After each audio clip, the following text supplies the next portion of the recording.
Assalamualaikum warahmatullahi wabarakatuh.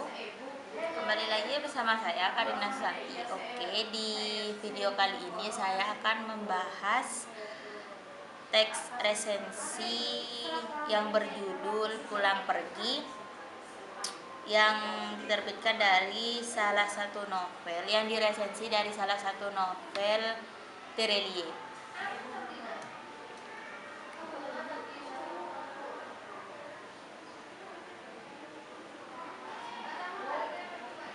Pengertian teks resensi.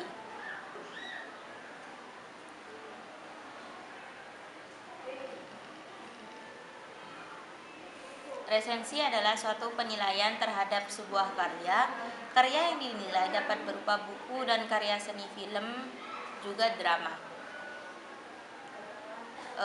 Struktur teks resensi ada 6. Judul, identitas, sinopsis, kelebihan, kekurangan, dan terakhir simpulan. Tujuan teks resensi. Yang pertama, membantu pembaca untuk memahami gambaran serta penilaian umum sebuah karya dengan ringkas. Yang kedua, memahami kelebihan dan kelemahan karya yang akan diresensi. Yang ketiga, memahami latar belakang serta alasan suatu karya dibuat. Yang keempat, memberi masukan pada pembuat karya berupa kritik dan saran. Dan yang terakhir, mengajak pembaca untuk berdiskusi mengenai karya yang diresensi. Nah, contohnya di sini ada sebuah novel dari Terelie yang berjudul Pulang Pergi. Identitas bukunya, yang pertama judul buku Pulang Pergi, kategori action, penulis Terelie, penerbit Sabak Grip Nusantara, tahun terbit 2018, harga buku 89.000, cetakan pertama, tebal buku 417 halaman. Selanjutnya, ikhtiar buku. Setelah melalui petualangan panjang dalam novel Pulang 2015 dan Pergi 2018, sosok Bujang harus kembali menempuh petualangan mendebarkan yang diceritakan dalam novel Pulang Pergi. Kisah Bujang kembali dimulai ketika ia mendapat pesan dari Krusty Oats, pemimpin Brotherhood Bratva. Pesan tersebut berisi bahwa Bujang harus bertunangan dengan Maria, putri Oats. Bujang yang saat itu ada di pusaran makam Mamah dan bapaknya pun segera pergi ke tempat Oats. Jika ia tidak pergi, maka Oats akan meratakan makam kedua orang tuanya. Bujang pergi menemui Oats ke Rusia bersama dengan Solaga dan Junior.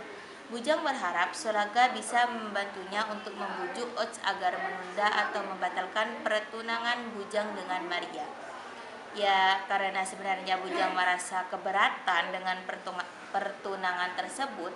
Namun ketika di Rusia, Bujang bertemu dengan Thomas, seorang ahli keuangan. Thomas hadir menemui Oats untuk membantunya dalam merencanakan keuangan. Acara pertunangan yang semulanya sudah direncanakan malah berubah menjadi acara pernikahan. Bujang merasa sangat kesal karena ia juga tidak dapat menolak atau kabur. Ya, tentunya karena Bujang tidak ingin membuat masalah dengan penguasa shadow ekonomi terkuat di Rusia. Namun, hal yang tak terduga tiba-tiba terjadi. Di tengah acara, puluhan tukang pukul Black Widow menyerang dengan brutal. Kelompok ini sebenarnya dikembangkan oleh Natasha, pemimpin tukang pukul Oats yang kini malah berkhianat. Pertarungan dan pertumpahan darah tidak dapat dihindari dan akhirnya Oats terbunuh. Natasha pun akhirnya menguasai Bratva. Beruntungnya, Bujang, Solga, Maria, Junior, dan Thomas berhasil kabur dari pertempuran itu. Natasha yang mengetahui bahwa Bujang dan 4 orang lainnya kabur, akhirnya memakai pembunuh bayaran untuk membunuh mereka. Ya, Natasha akan resmi menjadi pemimpin Bratva jika Bujang, Solaga, Maria, Junior, dan Thomas terbunuh. Kelebihan dari buku ini yaitu cerita yang dikemas sangat menarik. penggambaran seri seru dan menerangkan dengan pelarian tokoh-tokoh utamanya bisa membuat pembaca merasakan ketegangannya. Cerita dalam novel ini juga selalu membuat pembaca penasaran.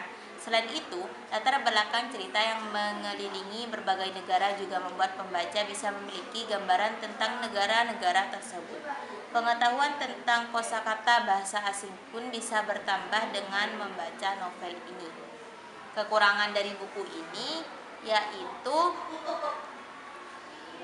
buku ini memang memiliki sedikit kekurangan, namun kekurangan ini tidak terlalu berpengaruh pada ceritanya. Novel Pulang Pergi memang memiliki alur kisah kelanjutan dari novel-novel sebelumnya karya Terelie.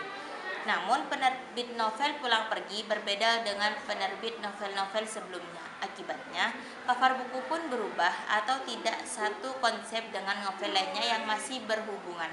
Selain itu, gaya penulisan juga sedikit berubah karena berganti penerbit. Oke, sekian dari saya pada pembahasan kali ini. Kurang lebihnya mohon maaf. See you next time. Wassalamualaikum warahmatullahi wabarakatuh.